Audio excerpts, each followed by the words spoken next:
Alright, so this video is not going to be too long because I already made a video about Volk versus Islam, UFC 284, how I think the fight is going to go. I broke down the whole fight, so if y'all want to see that video, click this little card in the top right of the screen right now. I'll make sure I drop the card up there for you guys. I suggest if you guys want to watch that video, you could, but I wanted to keep it 100% honest. Like, Volkanovski has a 0% chance of winning this fight, and he's more than likely going to get mauled. Like, and this is not even me trying to be disrespectful or trying to get it crazy.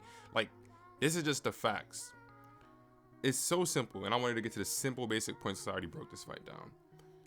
Brian Ortega, who is not a wrestler, was able to take down Volkanovski 2 times in their fight, nearly submit him 2 times, have him in deep submissions twice, and his takedown accuracy is at 23%, right? So that's Brian Ortega. This is not a guy that's known to get takedowns. 23% accuracy for takedowns, and this is a guy that does not have the same strength, wrestling, power as Islam, or even the same squeeze as Islam. You know, if Islam had Volkanovski in those kinds of chokes, the fight's gonna be done. Volkanovski's not getting out of that. Like, we can't reward Volkanovski for nearly being submitted and getting out, saying he has heart, when he was in 2 bad positions in the fight. Like, just because he got out of it doesn't mean he wasn't in a bad position against Brian Ortega. And then before that, the last wrestler that he fought was all the way back in 2018 when he fought Chad Mendes. And guess what? Chad Mendes got 3 of 4 takedowns. He got 3 out of 4 takedowns. Obviously, he wasn't able to keep Volk down, but Chad Mendes is a 145er. Islam could fight at 170 if he really wanted to.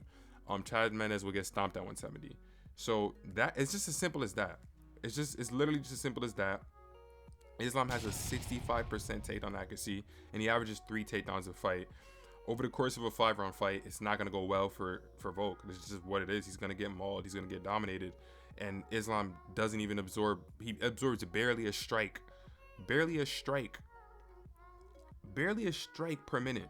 So I don't know where Volk has any advantages to win this fight. And listen to this stat too. This is the amount of significant strikes Islam has absorbed in his entire UFC career. 112. Versus Volk absorbed 127 strikes in his match against Max Holloway alone, the 3rd fight. So Volk versus Max 3, Volk absorbed 127 significant strikes, while Islam has only absorbed 112 in his entire UFC career.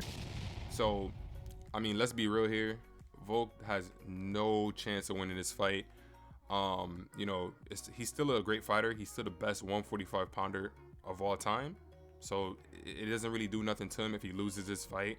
It's kind of like when Izzy lost to, well, not the same thing, because we don't really look at Blachowicz the same way. But you lose to Islam, and no one's going to really be too mad at you for that. But yeah, he has no chance to win this fight at all. So, hey, y'all let me know what y'all think. Like I said, if you haven't watched the first video I made when I broke the fight down in full, you guys can watch that video first or watch both of these in combination. But GG Volkanovski.